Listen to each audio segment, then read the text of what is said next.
Semiconductor laboratory ಮಾಡರ್ನೈಸೇಷನಿಗೆ modified scheme of setting up semiconductor fabs in India. Semiconductor ಫ್ಯಾಬನ್ನು ನೀವು ಸ್ಥಾಪನೆ ಮಾಡಲಿಕ್ಕೆ 124 ಕೋಟಿ.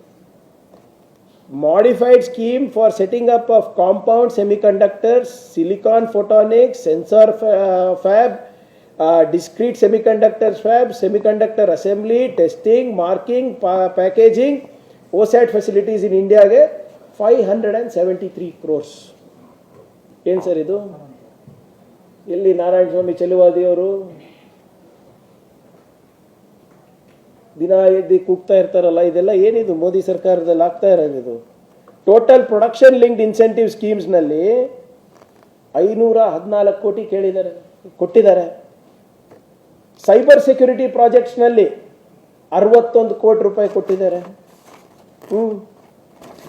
ಮೈಕ್ರೋ ಫುಡ್ ಪ್ರೊಸೆಸಿಂಗ್ ಎಂಟರ್ಪ್ರೈಸಸ್ ಅಂದ್ಬಿಟ್ಟು 72 ಕೋಟಿ ರೂಪಾಯಿ ಕೊಟ್ಟಿದ್ದಾರೆ. ಪ್ರಧಾನ ಮಂತ್ರಿ ಆಯುಷ್ಮಾನ್ ಭಾರತ್ ಹೆಲ್ತ್ ಇನ್ಫ್ರಾಸ್ಟ್ರಕ್ಚರ್ ಮಿಷನ್ನಲ್ಲಿ 5424.57 ಕೋಟಿ ಕೊಟ್ಟಿದ್ದಾರೆ.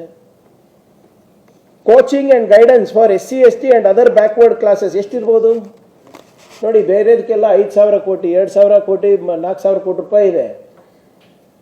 ನಮ್ಮ SC ST and other backward class OBC ಮಕ್ಕಳಿಗೆ IAS ತರಬೇತಿ, ಬೇರೆ ಬೇರೆ ರೀತಿಯಾದಂಥ ಕೋಚಿಂಗ್ ಕೊಡಲಿಕ್ಕೆ ಎಷ್ಟಿರ್ಬೋದು ಅಂದಾಜು? ಎಷ್ಟು ಸಾವಿರಾರು ಕೋಟಿ ಇರ್ಬೋದು ಅಂತ ಅಂದ್ಕೊಂಡಿದ್ದೀರಾ? ಆಶ್ಚರ್ಯ ಆಗುತ್ತೆ. ಬರೀ 16.43 ಕೋಟಿ ರೂಪಾಯಿ, 17 ಕೋಟಿ ರೂಪಾಯಿ ಅಷ್ಟೇ, 16.5 ಕೋಟಿ ರೂಪಾಯಿ ಅದಕ್ಕೆ SC ST ಮತ್ತು OBC ಮಕ್ಕಳಿಗೆ ಕೋಚಿಂಗ್ ಕೊಡಲಿಕ್ಕೆ.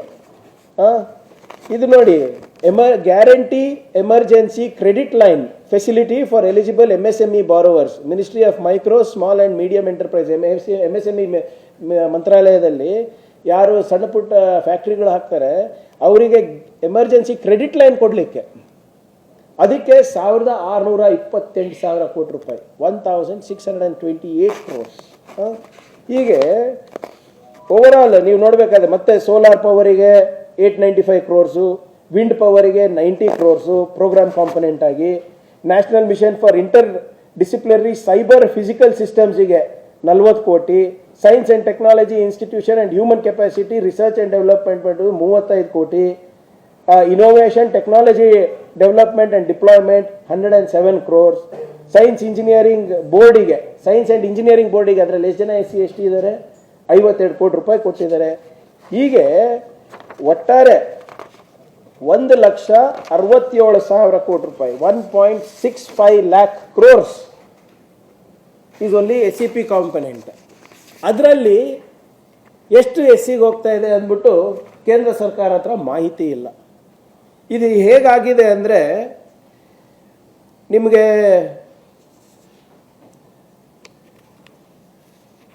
ಟೋಟಲ್ ನೀವು ನೋಡಿದ್ರೆ ಬಜೆಟ್ನಲ್ಲಿ, ಕೇಂದ್ರದ ಬಜೆಟ್ನಲ್ಲಿ only 5.2% is the allocation. 5.2% is the allocation of the Modi government for uplifting SC STs. ಇದ್ರ ಬಗ್ಗೆ ಮಾತಾಡ್ತಾರ BJP ಅವರು? ಇದು ಯಾಕೆ ಆಗ್ತಾ ಇದೆ ಅಂದರೆ, ಹಿಂದಿನ ಮೋದಿ ಸರ್ಕಾರದಿಂದ, ಇದು ಕಳೆದ 10 ವರ್ಷದಿಂದ ಮೋದಿಯವರು ಒಂದು ಕಾನೂನನ್ನು ತಂದರು. ಮುಂಚೆ ಏನಿತ್ತು, ಪ್ಲ್ಯಾನಿಂಗ್ ಕಮಿಷನ್ ಅಂತ ಇತ್ತು. ಪ್ಲ್ಯಾನಿಂಗ್ ಕಮಿಷನ್ನು ಅವರು ಏನೇ ಬಜೆಟ್ ಅಪ್ರೂವಲ್ ಕೊಟ್ಟರು ಕೂಡ ಅದಕ್ಕೆ ಒಂದು ಲೀಗಲ್ ಬೈಂಡಿಂಗ್ ಇತ್ತು ಫೈನಾನ್ಸ್ ಡಿಪಾರ್ಟ್ಮೆಂಟಲ್ಲಿ. ಅವ್ರು ಹೇಳಿದ್ದನ್ನು ಫೈನಾನ್ಸ್ ಡಿಪಾರ್ಟ್ಮೆಂಟ್ ಮಾಡಬೇಕಾಗಿತ್ತು. ಆವಾಗ ಏನು ಮಾಡಿದ್ವಿ ನಾವು, SC SP ಮತ್ತು TSP ಅಂದರೆ ಶೆಡ್ಯೂಲ್ ಕ್ಯಾಸ್ಟ್ ಸ್ಪೆಷಲ್ ಪ್ಲ್ಯಾನು ಮತ್ತು ಟ್ರೈಬಲ್ ಸಬ್ ಪ್ಲ್ಯಾನು ಅಂತ ತಂದಿದ್ವಿ. ಅದರಲ್ಲಿ 1979ನಿಂದ ಅದು ಜಾರಿಗೆ ಬಂತು. ಈಗಲೂ 10 ವರ್ಷದ ಹಿಂದೆ, 11 ವರ್ಷದ ಹಿಂದೆನೂ ಕೂಡ ಇತ್ತದು. ಪ್ಲ್ಯಾನಿಂಗ್ ಕಮಿಷನ್ ತೆಗೆದುಬಿಟ್ಟು ಈಗ ನೀತಿ ಆಯೋಗ ಮಾಡಿದ್ರು. ನೀತಿ ಆಯೋಗ ಅವ್ರು ಏನು ಸಜೆಸ್ಟ್ ಮಾಡಿದ್ರು, ಅದೆಲ್ಲ ಬಿಟ್ಬಿಡಿ, SEP TS ಫ್ರೇಮ್ವರ್ಕನ್ನು ನಾವು ಕಿತ್ತು ಬಿಸಾಕೋಣ. ಆ ಫ್ರೇಮ್ವರ್ಕ್ ಬದಲು ನಾವು development action plan for schedule caste, DAPSC, development action plan for schedule caste development action plan for scheduled tribes ಅಂತ ತಂದರು. ಇದಕ್ಕೇನಾಯಿತು, ಯಾವುದೇ ರೀತಿಯಾದಂಥ ಲೀಗಲ್ ಬೈಂಡಿಂಗು ಫೈನಾನ್ಸ್ ಡಿಪಾರ್ಟ್ಮೆಂಟಿಗಿಲ್ಲ. ಅದರಿಂದ ಏನಾಯಿತು, ಇವ್ರು ಹೆಂಗೆ ಬೇಕೇ ಹಂಗೆ ಹಣ ಖರ್ಚು ಮಾಡ್ತಾಯಿದ್ರು. ಮುಂಚೆ ಹಾಗಾಗ್ತಾ ಇರಲಿಲ್ಲ. ನರೇಂದ್ರ ಮೋದಿ ಅವರು ಪಾದಾರ್ಪಣೆ ಮಾಡಿದ್ಮೇಲೆ, ಆ BJP ಸರ್ಕಾರ ಬಂದ ಮೇಲೆ ಆ SCP TSP ಫ್ರೇಮ್ವರ್ಕನ್ನು ಡಿಸ್ಮ್ಯಾಂಟಲ್ ಮಾಡಿಬಿಟ್ಟು ಇವರು ಇವತ್ತು ಈ DAPSC ಅಂತ ಏನು ತಂದಿದ್ದಾರೆ ಮತ್ತು DAPST ಅಂತ ಏನು ತಂದಿದ್ದಾರೆ, ಇದರಿಂದ ಅವ್ಯವಹಾರ ನಡೀತಾ ಇರೋದು. ಇವ್ರೇನು ಹೇಳ್ತಾರೆ BJP ಸರ್ಕಾರದವರು, ಇದರಿಂದ ಭಾಳ ಫ್ಲೆಕ್ಸಿಬಿಲಿಟಿ ಕೊಡ್ತದೆ ಅಂತೆ. ಫ್ಲೆಕ್ಸಿಬಿಲಿಟಿ ಕೊಡೋದು ಯಾವುದಕ್ಕೆ ಹೋಗ್ತಾ ಇದೆ ಸರ್? ಸೆಮಿಕಂಡಕ್ಟರ್ ಇಂಡಸ್ಟ್ರಿಗೆ ಹೋಗ್ತಾ ಇದೆ. ಅದರಿಂದ ಯಾವ SC STಗೆ ಉದ್ಧಾರ ಆಗ್ತಾ ಇದೆ ಸ್ವಲ್ಪ ತೋರಿಸ್ಬಿಡ್ಲಿ. ಯಾವುದಕ್ಕೆ ಉಪಯೋಗ ಮಾಡ್ತಾ ಇದ್ದೀರಾ? ನಿಮ್ಮ ದಾಖಲೆಗಳೇ ಇವತ್ತು ಹೇಳ್ತಾ ಇದೆ ಇವೆಲ್ಲನೂ. ಸೊ ಹಾಗಾಗಿ BJP ಅವರಿಗೆ ನಾನು ಕೇಳ್ತಾ ಇರೋದು ಇಷ್ಟೇ, ನೀವು ನಾಳೆ ಏನು ಒಂದು ದೊಡ್ಡ ಪ್ರಮಾಣದಲ್ಲಿ ಪ್ರೊಟೆಸ್ಟ್ ಹಮ್ಮಿಕೊಂಡಿದ್ದೀರಾ, ಇದಕ್ಕೆಲ್ಲ ಉತ್ತರ ಕೊಡಬೇಕು ನೀವು. ಆಯಿತು, ನೀವು ಹೇಳ್ತೀರಾ ಇದೆಲ್ಲ ಕೇಂದ್ರದ್ದು ಅಂತ.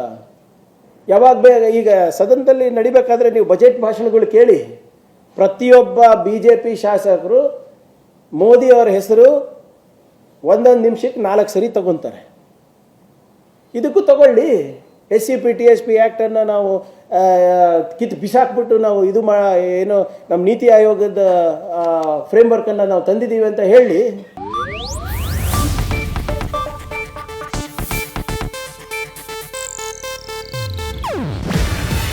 ಇದು ಏಷ್ಯಾನೆಟ್ ನ್ಯೂಸ್ ನೆಟ್ವರ್ಕ್ ಪ್ರಸ್ತುತಿ. ನೀವು ನೋಡ್ತಿದ್ದೀರಾ ಏಷ್ಯಾನೆಟ್ ಸುವರ್ಣ ನ್ಯೂಸ್.